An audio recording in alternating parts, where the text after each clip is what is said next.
topic is basically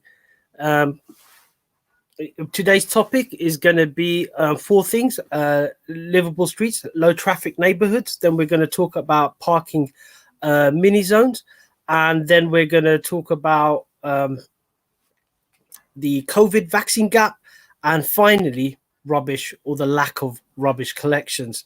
So without further ado, I'm going to kick off the first topic, and the first topic is low traffic neighborhoods. So low traffic neighborhoods, livable streets has been an issue in Tower Hamlets. Like myself and Andrew have gone on the record, we do not oppose low traffic neighborhoods in principle, but it's the way it's being implemented. Especially with regards to equalities, there's discrimination. There's a lack of equality impact assessment, where it seems like the schemes are deliberately discriminating against people with disability, age, as well as other protective characteristics such as ethnic minority groups, etc. So I'm just, without further ado, I'm just going to hand it over to Andrew. Andrew, do you want to talk about what's your take on the current livable streets or low traffic neighborhoods?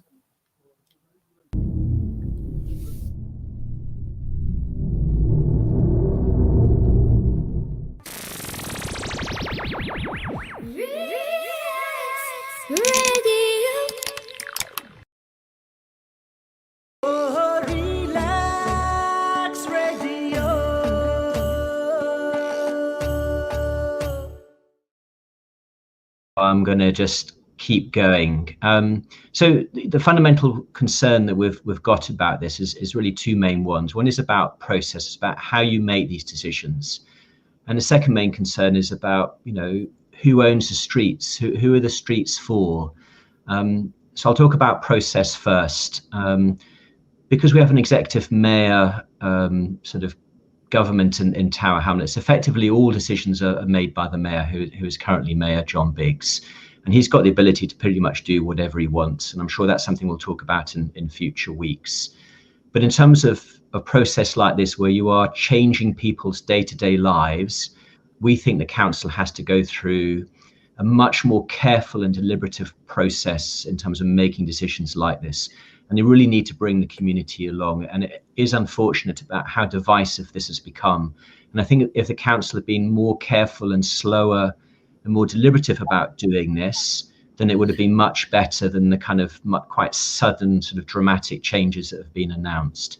But our main concern, as Puru has already said, is about issues like the equality impact assessment. And as a reminder, they're about protecting the most vulnerable people in our society, the elderly, the disabled, the people with protected characteristics. And we just don't think either that they've done some of the equality impact assessments, because we think they're missing in some cases, but where they have been done, they've been done badly. So, yeah, go ahead, Puri.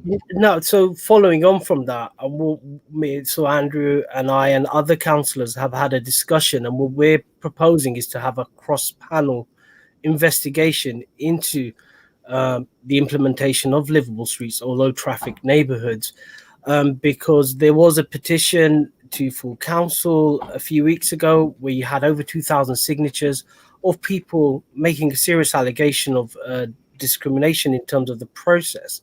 So and the details will come through, and hopefully we'll have the details next week, is to go area by area, interval of say every month, go into one area and speak to residents and get your feeling as to why you feel aggrieved by the process, so to speak. And that's what it is. It's not about the principle. I think everybody wants lower pollution.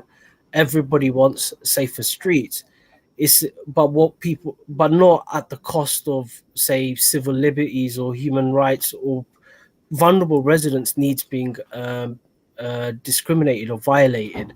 And that's what it is. We need a bit more fact on the ground as to what has happened and what is happening, so we can make better decisions. That's what it's about. But over to you, Andrew. I know you've got there's been a legal case in the High Court as well, which ruled against Mayor Sadiq Khan's low traffic neighborhood scheme. But do you want to go through what you've had in terms of legal advice, or just talking to people in the legal profession? Yeah, so there are sort of two things to mention. So first of all, 2 weeks ago on the 20th of January, the Mayor of London and TfL lost a High Court case called about the street space plan. And basically what they had proposed to do was to ban taxis from certain areas and make other changes.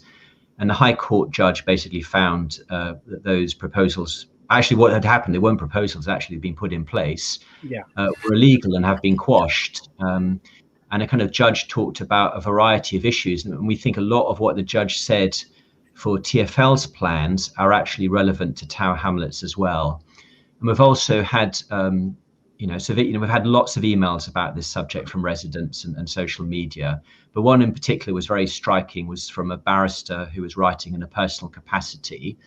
And that barrister basically thought that the Tower Hamlets Council hadn't met its public sector equality duty, and in particular hadn't done a good job in equality impact assessments, because when that person read what had actually been published, they had a lot of questions, and they asked quite detailed legal type questions of Tower Hamlets Council and just didn't get satisfactory responses. So one of the things that we're following up on is the equality impact assessments to make sure that they were done. And we have an issue, Puru Miah, about who's doing them, because we don't think the right people are doing them. We think they should be done centrally. But there is a risk that if this were to be challenged in court, and the problem is that costs money, that we think there's certainly a risk that Tower Hamlets Council would lose. Some of its decisions would be reversed by a High Court judge. And that's why we think these things have to be done more slowly to make sure they're also done legally at the same time.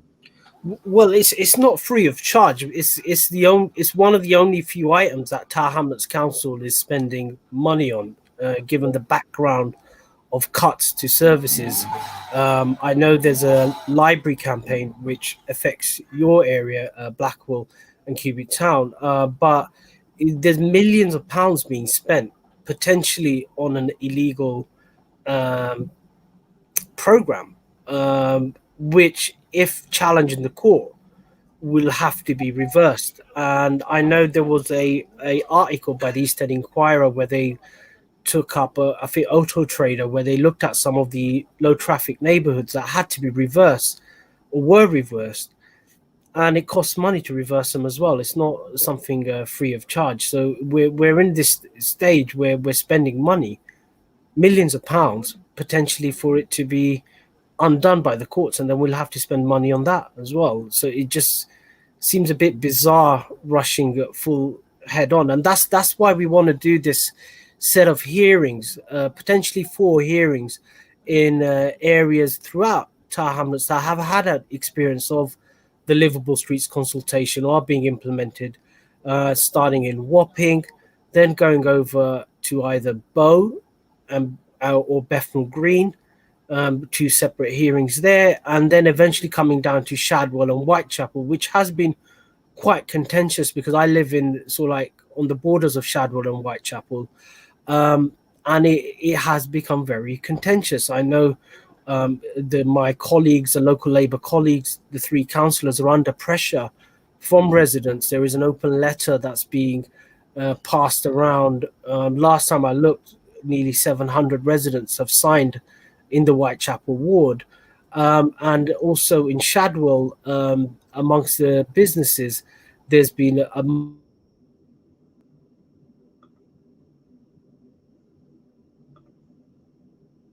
much discomfort where people haven't been consulted. These are businesses that provide fresh and cheap food for the area, and the proposals are going to have an impact on those businesses and potentially have an impact on what fresh, cheap food being provided for mainly deprived communities. Shadwell is not Kensington and Chelsea. Shadwell has high levels of child poverty, and one of the ways of tackling that is to have access to good quality, low-cost food. Yeah, so just to follow up on the financial issues, I'm just looking at the council's annual capital programme for the next 3 years, and they're basically proposing to spend on public realm improvements and livable streets £23.8 million in the next 3 years. So we're not talking about a couple of £1 million. We're talking about the whole not the whole program. Those parts of the program which have been funded is adding up to £23 million. And from memory, there are parts of Liveable Streets program which have not yet got funding and which fall outside of those 3 years. So the total program will be more than £23 million because they've also spent approximately £1 million in the consultation process in previous years as well. So this is a lot of money. This is not just about equality impact. There is financial issues as well. Yeah. Do you want to talk about the impact on emergency services? I know you had something came up on the private eye. I saw a video from Bethnal Green area, St. Peter's Ward, about an ambulance being stuck. But do you want to talk about that as well as concerns of residents, whether this has been thought through? Yeah. So I'm going to read out directly from the words written in a letter. So basically, a London paramedic who wanted to remain anonymous, but obviously the magazine has got that person's name, basically wrote a letter to Private Eye magazine because they knew they were campaigning on this issue about an experience of an emergency phone call. I'll just read it out. On a recent job, we were literally at the end of a street adjoining the road the cardiac arrest was on. Due to the barricade, we had to take an almost 5-minute detour around the side streets before we found our way to the address. 5 minutes probably doesn't seem too long. However, whoever came up with the idea of the barriers, but to a London ambulance service crew trying to get to a cardiac arrest patient with that first shock, it slashes our chances of a viable rescuation. In this case, the patient did not survive. We're not able to call attention to the issue because our internal problem reporting software only allows us to report equipment or personnel failures within the London Ambulance Service. There is no way for us to quantify the number of fatal delays caused by the council's arbitrary road closures, and no structure in place for us to report this. With a huge spike in COVID-related cardiac arrest calls we've seen in the past few months, these barricades are literally killing patients. Yeah. And that's the view of an ambulance paramedic. Well, something to think about, and hopefully next Friday, me and Andrew will announce the full program, and we want to get your experiences, etc., about Liveable Streets, about the consultation, if you're in an area that has had it implemented, what the experience has been, etc., because we want to get to the facts, and that's important. We need more facts, we need more light, less heat, and let's get to the bottom of it. So we're going to go to a break, but after the break we're going to talk about parking mini zones. I know a lot of you have received letters. I know I've been sent screenshots of letters, people puzzled as to why there's parking changes when at the full council there was a promise made that there won't be any parking changes. I know Andrew tweeted about it. So let's go to a break, and then we'll be back in terms of the parking mini zones.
Welcome back, everyone, after the break. So without further ado, we're going to talk about the parking mini zones. I know a lot of viewers or listeners have had letters. I know I've been sent letters, and a lot of people puzzled. But Andrew, do you want to talk about the parking mini zones and what's happening with it?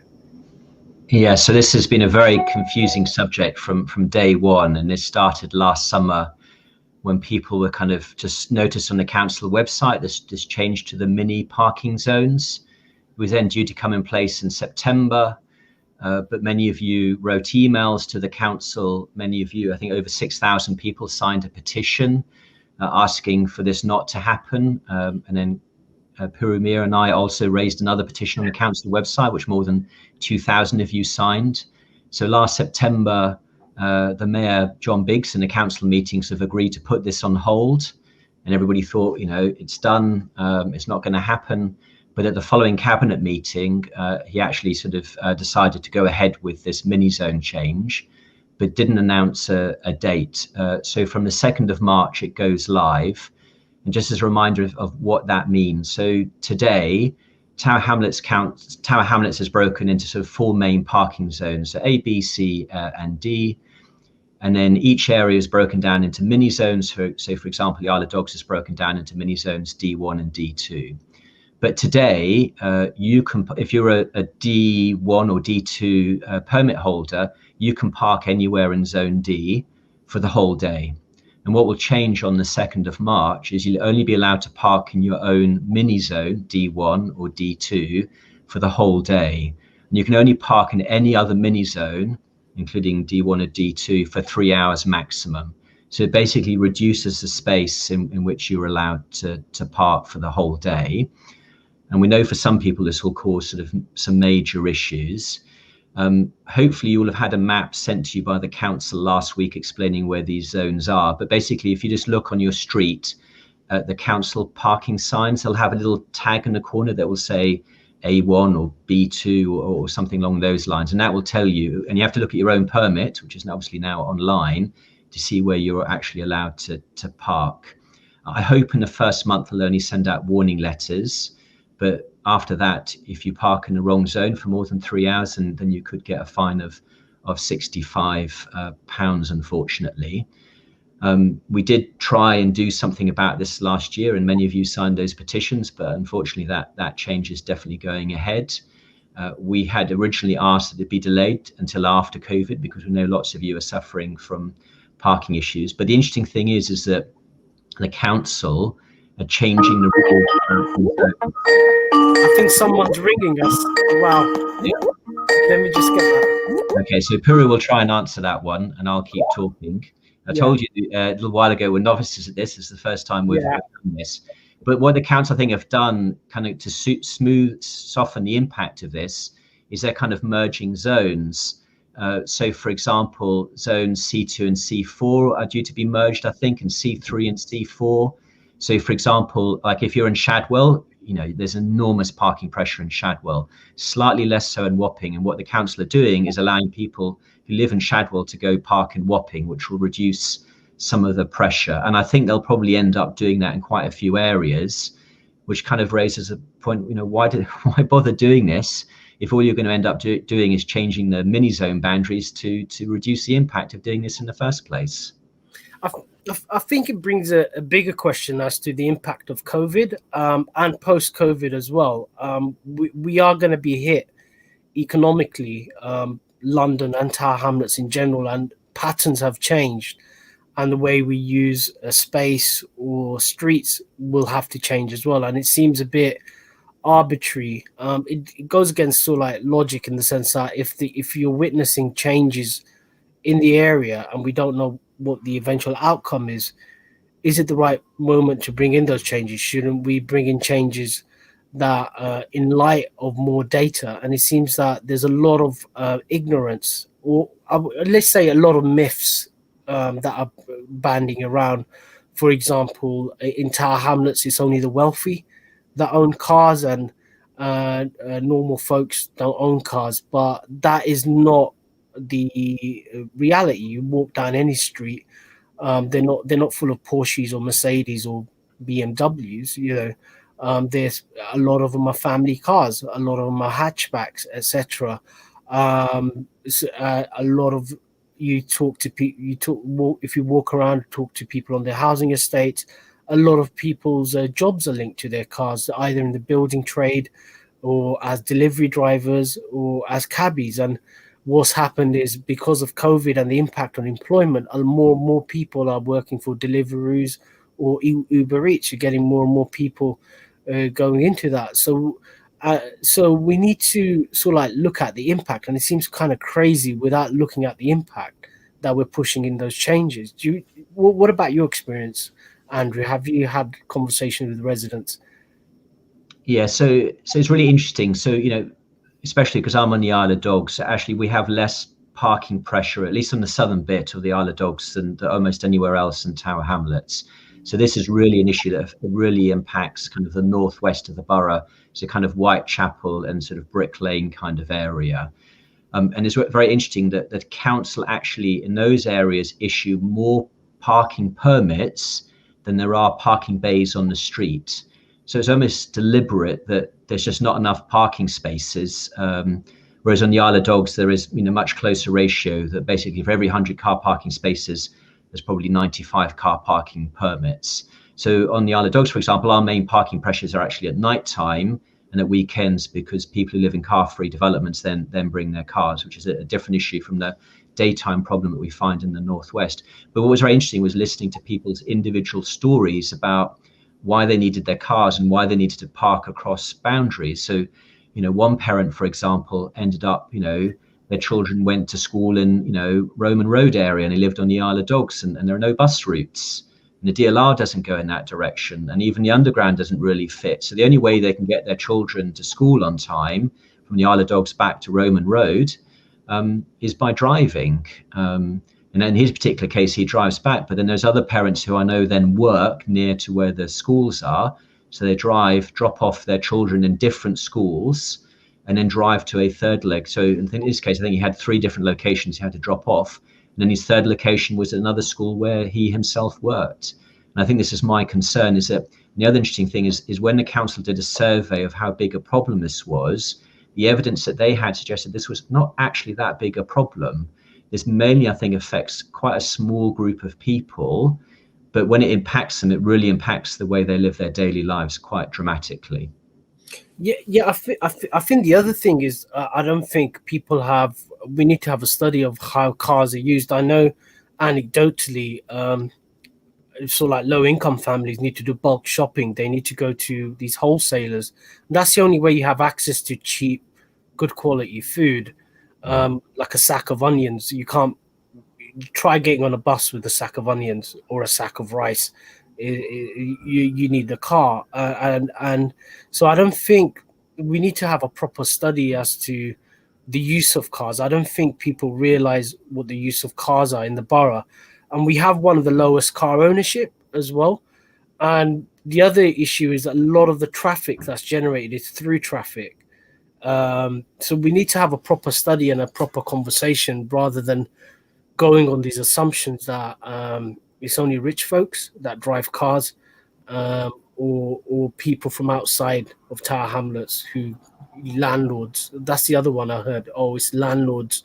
I didn't realize there were so many landlords driving around in Tower Hamlets. But we need to go into the facts rather than fiction, and make a decision. But where do you think this is going, Andrew? Do you think it's going to come back to full council? Is there an appetite for you to bring it back?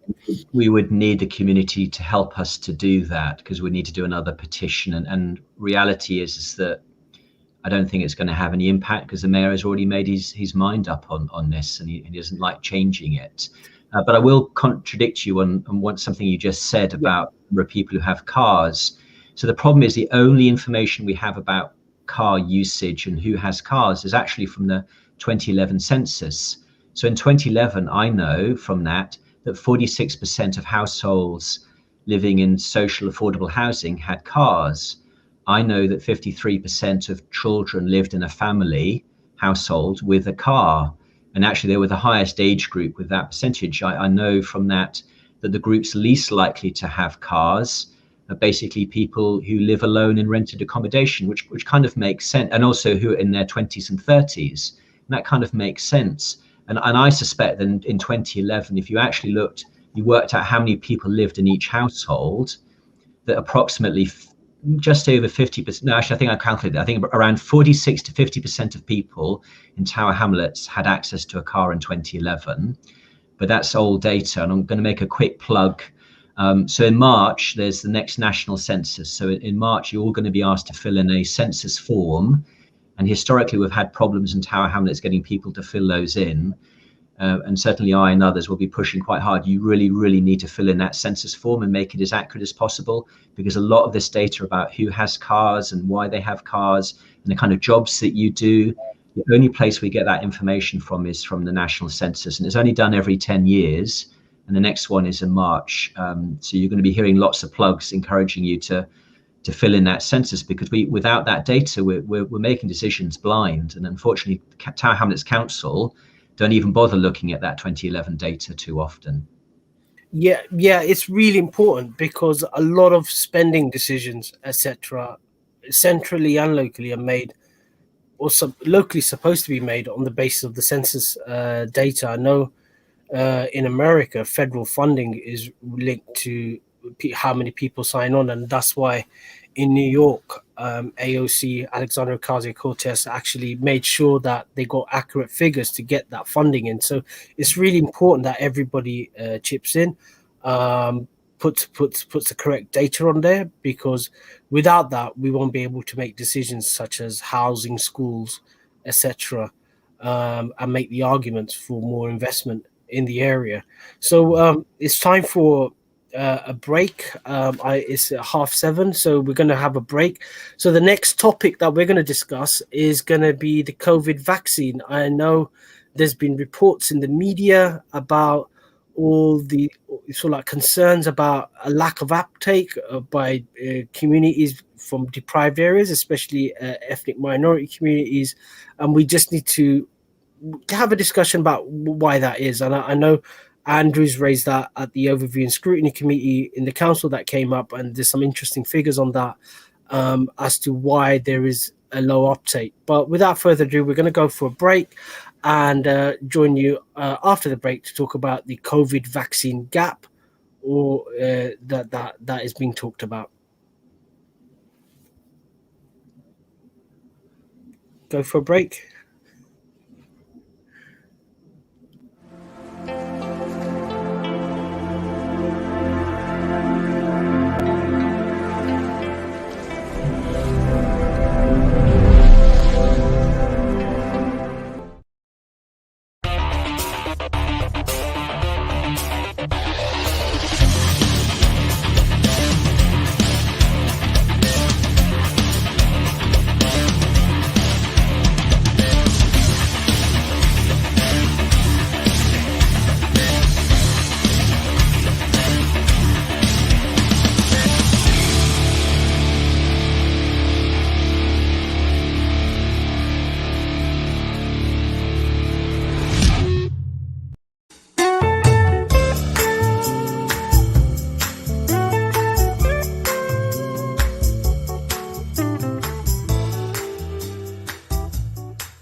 Hi everyone, welcome back. So we're going to talk about the COVID-19 vaccine. There's been a lot of concerns about a lack of uptake. There's been articles. I know there's a campaign to encourage mainly members of the ethnic minority community who are in a vulnerable category to take up the vaccine. There seems to be a reluctance.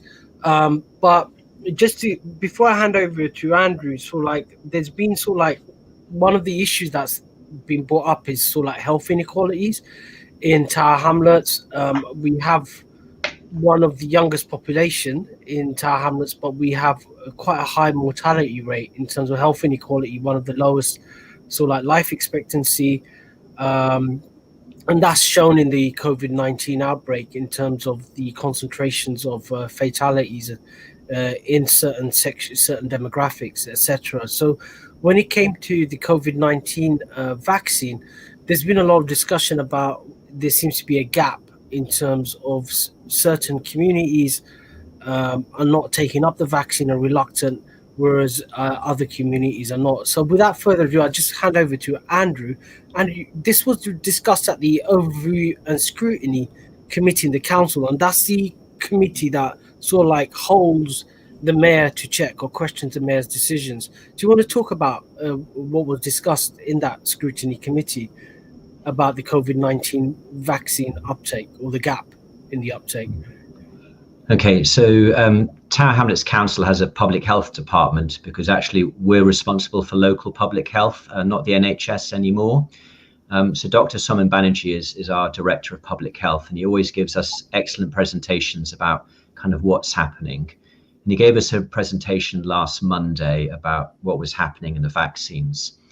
And he gave a report about the uptake of COVID vaccinations in people aged over 80. And he broke it down by ethnic group. And the numbers were, so 71% of white people who had the invitation had been vaccinated, had gone and actually been vaccinated.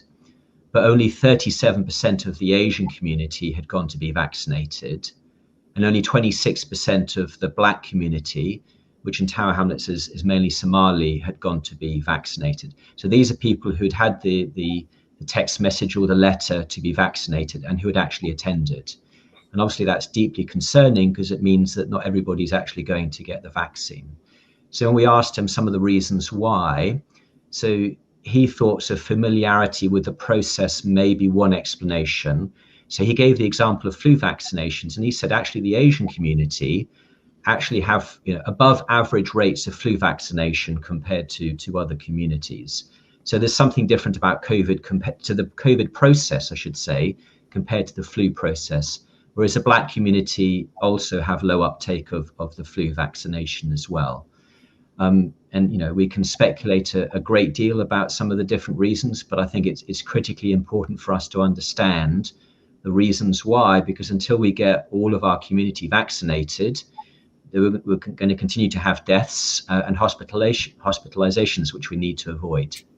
Yeah, just speaking anecdotally to people in the area where I live, one of the things that they responded back was in terms of the winter flu vaccine, they got a phone call from the GP, kind of ish, reminding them it's that time of the year. When are you going to come in and take it? It's for your benefit. You're in the risk category. Whereas with the COVID vaccine, they just got a text message, which if you're sort of like an elderly person, mobile phones have just recently come out in the last decade or so. You get this text message, an unfamiliar text message. You wouldn't respond to that. You wouldn't know how to respond to it because you need some kind of reference as to who this message is from. There needs to be some kind of human interaction, and I think that's one of the feedbacks I got is the way things are being communicated is not the normal channel of how public health or advice is communicated to people. And I know, so like the Observer or someone did an article about Liveable GPs who had a different approach, and they have one of the highest levels of health inequality in that city, and they've managed to basically improve the uptake. So is it one of approach or communications? Has there been discussions about that, Andrew?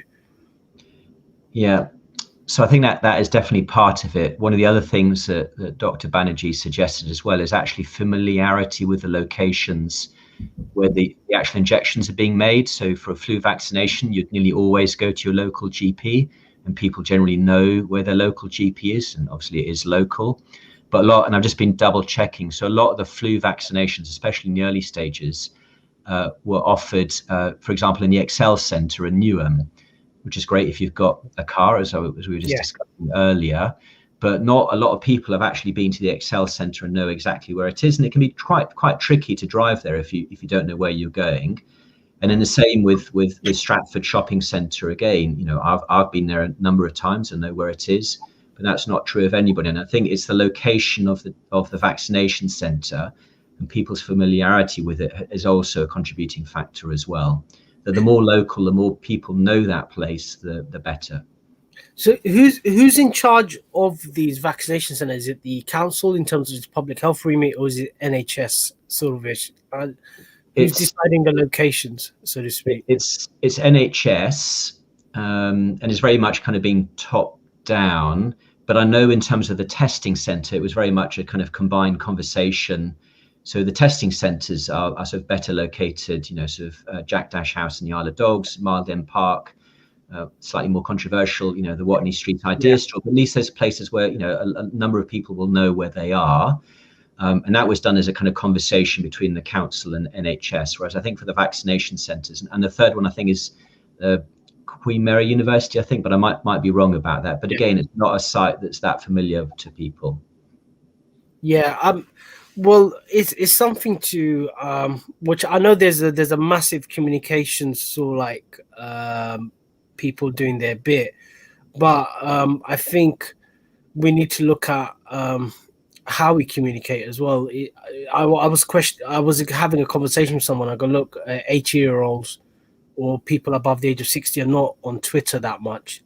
So just communicating through Twitter, I don't think it needs to be much more word of mouth, finding stakeholders that speak to like women's groups or elderly groups like luncheon clubs, etc., and try to work through those kind of networks, familiar networks, to basically get people in. Or we have loads of benefit advisory services.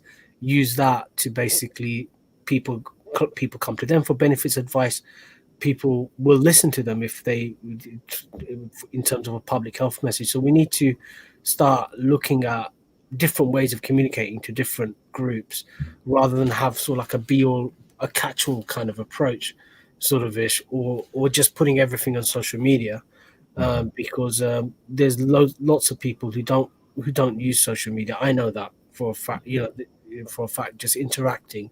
And there's a lot of isolated individuals out there as well who are vulnerable. I've come across it in terms of the food bank. I'm personally quite shocked how isolated some elderly residents are, where the children have gone away for work, like in Northampton or Redbridge, and mum and dad, or sometimes mum or sometimes dad, is just on his own.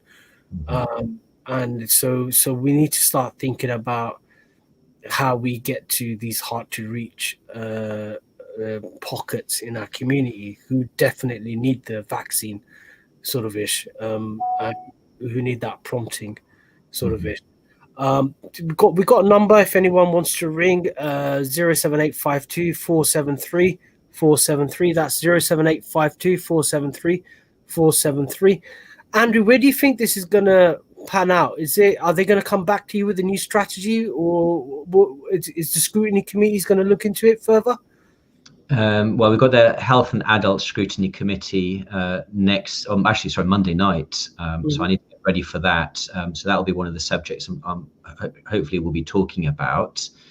I know at a national level this is also a concern. So I know Simon Stevens, who's the chief executive of the NHS, was actually talking about this last Wednesday as well. And they're also deeply concerned at the national level. This is not just a Tower Hamlets issue. But I should just sort of mention sort of public announcement. So the council has set up a special helpline for people who need some advice or help on vaccines. And the helpline staff can speak up to 8 community languages. So I'm going to read out the number. I accept that you might not be able to sort of get this, but if you go to the council website and sort of just do a search for vaccines, you should find this number as well. But the number to ring is 0207 364 3030. So that's 0207 364 3030 is a sort of council vaccine helpline number to ring if you need any advice or help. And certainly if you're over 80, and I'd suggest if you're over 70 years of old clinically extremely vulnerable, an adult care home resident, or a health and social care worker, you should have already had the invitation to have the vaccination. So if you want to, or if you know one of the members of those groups, perhaps your parents or grandparents, then they should have been vaccinated already. So you should be chasing on their behalf to get them vaccinated if they haven't already been so. Yeah, and that same thing, I just want to reiterate, if you know a neighbor, if you know a family member who falls into that vulnerable categories, get them vaccinated. You have that conversation with them, get them vaccinated. They might need a lift or something like that, or etc., or someone to be there to support them. Do that bit, let's go that extra mile and get the vulnerable members of our community vaccinated, because believe me, talking to family members who've had family members in hospital or who suffer from COVID-19, you don't want to wish it on any loved one, etc. That experience of trauma, so to speak, especially when you can't be with them in hospital, etc., and they're isolated. So let's get vulnerable members vaccinated so they don't have to go through that experience. Definitely. But cool. So we're gonna soon go into a break. The next topic is gonna be rubbish collections, or the lack of rubbish collections. I know for a fact my email box has been filled up with rubbish, or people complaining about the lack of collections. I've looked around. It seems to be a Tower Hamlets issue. Unlike the Royal Mail issue, I know there was issues about people receiving posts in E3. That was sort of like a national thing. I think the rubbish is a Tower Hamlets thing. Are we experiencing our winter of discontent? So we need to dig deeper. So join us after the break, where Andrew and I delve into what's happening with the rubbish. Why are the piles being left quite high? There's some photos being posted on social media. So join us after the break to discuss this potential new winter of discontent. But thanks again. So join us after the break.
Hi guys, welcome back. The last segment of this week's show is about rubbish, or the lack of rubbish collection. So without further ado, I'm going to hand it over to Andrew. Andrew, do you want to give us an explanation as to the mystery, why rubbish is not being collected? Is there some kind of Bermuda Triangle out there where the collection lorries are disappearing into?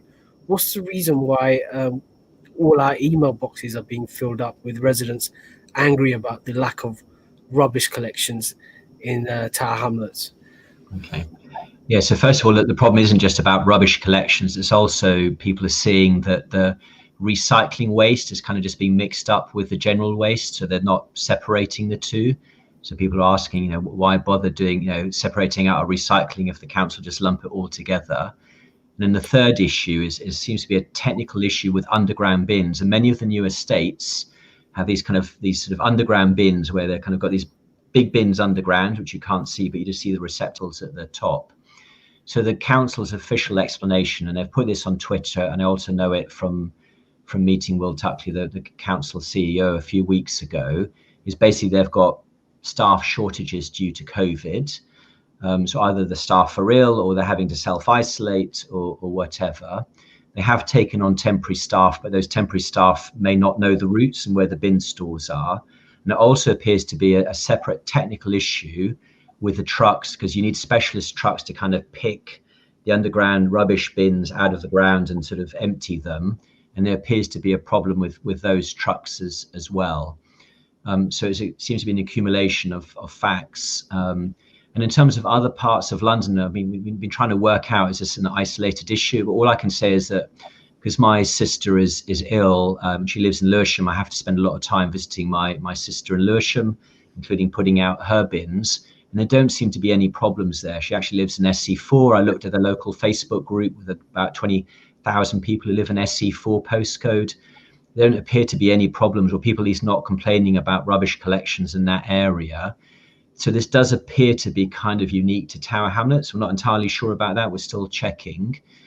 And I don't fully, there's something else going on that I don't fully understand, which I think explains this. So there's kind of like a black hole, so to speak, to do with rubbish collections. But what is clear is that there are lots of complaints. Well, I remember coming across this about over a year ago, speaking to a council contractor called Scott Nell, and I did a video on it, where Tower Hamlets Council decided to take the service in-house, and they used this CRM system, customer relations management system, where it basically told the drivers like what their route was, adding new things in, also in terms of accounting as well. So a lot of the rubbish is commercial customers, etc. And they decided just to scrap that and go with a new system. And he was basically saying this is just completely doesn't make any sense. They're paying through the nose. And he was making the argument that the actual system that they're going for is not compatible with the lorries that they bought, and it's going to become a mess. Have you heard anything like that in terms of, it seems to be more than just people not turning up to work, it seems like. Yeah, so that's certainly possible. What we know obviously is the end of March last year is Tower Hamlets Council ended the contract with Veolia. So basically from the end of March last year, all staff, all vehicles, all systems are now completely owned or by Tower Hamlets Council, or the staff are all employed by Tower Hamlets Council. And we know at the beginning of last year they spent £10 million on a new refuse vehicle fleet, so new rubbish trucks, and the smaller vehicles as well were all brand new last year, and new systems as well. So they had to spend money on new systems as well. And this is not, to be fair to the council, this hasn't been a great start to kind of be doing, quite a dramatic change to operating this waste contract yourself, just as COVID is getting started. And I don't think they've ever fully recovered from that. And it may be the combination of that and the systems issues that Puru just talked about meant that they've never recovered. Whereas Lewisham, for example, has had a much more stable, rubbish collection service, pre-pandemic and post-pandemic. And so we might not know the answer until things, until COVID lifts and people are, not back at work, to know whether this is a problem or not. But the other issue that we've got is that Tower Hamlets Council has the second worst recycling rates in London. I think it's about 21% now, and it's been declining. It's not like we're behind. We're actually getting worse every year. So only Newham are currently worse than us. And there are some councils in London where the recycling rates are 55% compared to our 21%. So there's a huge gap there. And we also know that in previous years that people's satisfaction with the recycling service has been declining sort of year on year. So this is something that predated COVID and predated, the council taking on the contract as well. And yeah, go ahead. No, it chimes with the emails I'm getting. A lot of residents are particularly agitated about the recycling collection, that it's being missed or it's been mixed with the normal rubbish, or it's not being, what's the point of recycling when it's not being collected, and then in the end they're forced to sort of like go back to just mixing it with the general rubbish. And that's been the experience I've seen anecdotally, where sort of like a household decides to take up recycling, and then due to sort of like the lack of service or infrequent service, they just give up and go back to their habit again. So it seems like more needs to be done in terms of recycling. I know they've stopped the the bulk waste, etc., taking that in, and that's been an issue. I know that some families have just left the bulk waste in their garden, kind of ish, but with no news of what's going to happen. So we literally got bulk waste building up in front of people's houses or in their gardens or in spaces. Have you had issues with the bulk waste? Yeah, no. Well, last year, even when they were operating the service, it was very difficult to book it. So there were only booking slots available for the next 2 weeks, and people go on and they couldn't find anything for the next 2 weeks. So this has been a long-standing problem, and I kind of know on social media that there are companies out there that will pick up your waste for you. They're obviously doing a very good job right now, but obviously they charge for that, and not everybody can afford that. And the other complete saga is the pink bag saga. The difficulty of getting pink bags. Now, you don't always need a pink bag, so I put my recycling into a basket and then take it downstairs and kind of empty it into the big Paladin bin. But a lot of people find the pink bags really useful, and there are some properties where they are essential. And the difficulty of getting pink bags, is a long-standing problem well before COVID.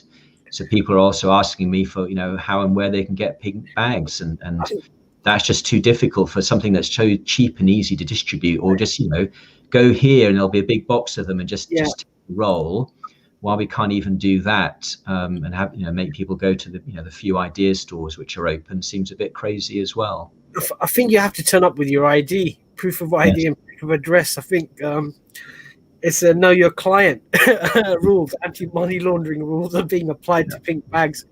It seems, checks are important, but given it's just a pink plastic bag, I hope they did. I wish we did rigorous checks on other services.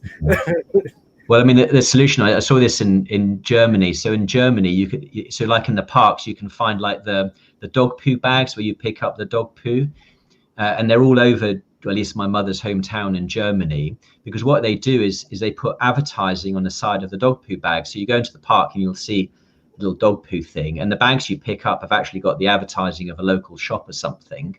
So they're actually paid for by the companies doing advertising. So I'm sure if we, allowed advertising on our pink bags, they would pay for themselves. And it's that kind of innovation, or kind of just thinking laterally, that I think we need to bring to this problem. Because people, do want to recycle, or, food waste is another problem. Lots of people in apartments would love to recycle their food waste. I take mine to Lewisham because I can do it at my sister's house, but I can't do it in Tower Hamlets.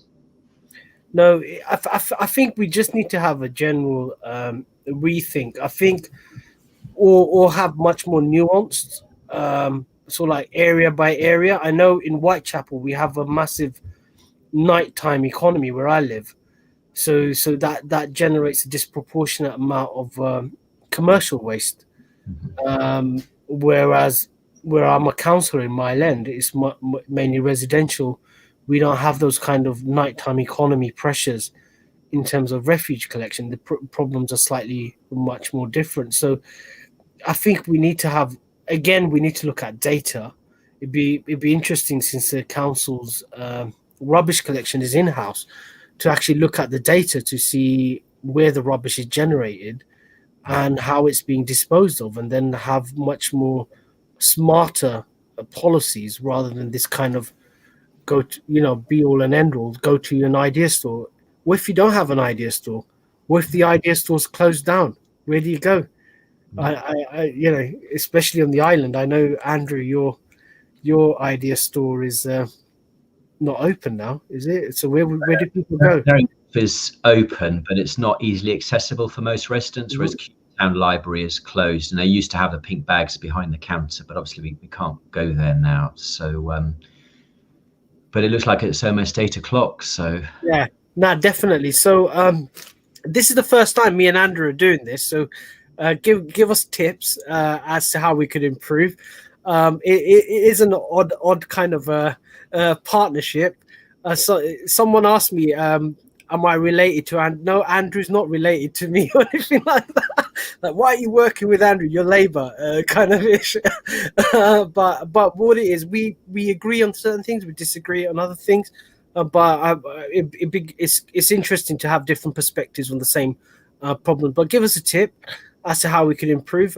Also, message us as to what you want discussed next week. Me and Andrew are quite active on social media, so let us know what's bugging you. What is the main issue, sort of, and hopefully we'll have much more details on what we're going to do on Liveable Streets in terms of hearing. Andrew, any final words to our listeners?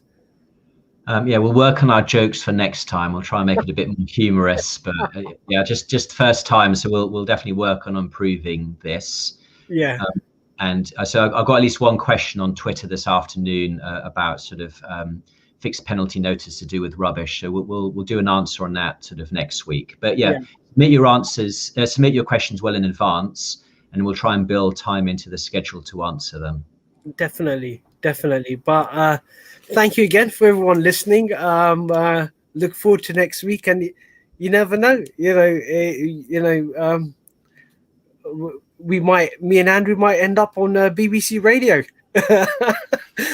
Radio 4, as pundits. But like they say, every long journey starts with a step, and this is that first step, to showbiz as well as politics. But thanks again for watching this, guys, and give us your suggestions, and look forward to you next Friday on the weekly politics show, the No Spin Zone. Get your facts, where we want to discuss facts, not myths, and get behind the issues of the day that's affecting you, the residents in Tower Hamlets and beyond in London as well. But thank you again for listening, and see you next week. Thanks. Bye. Bye. Bye.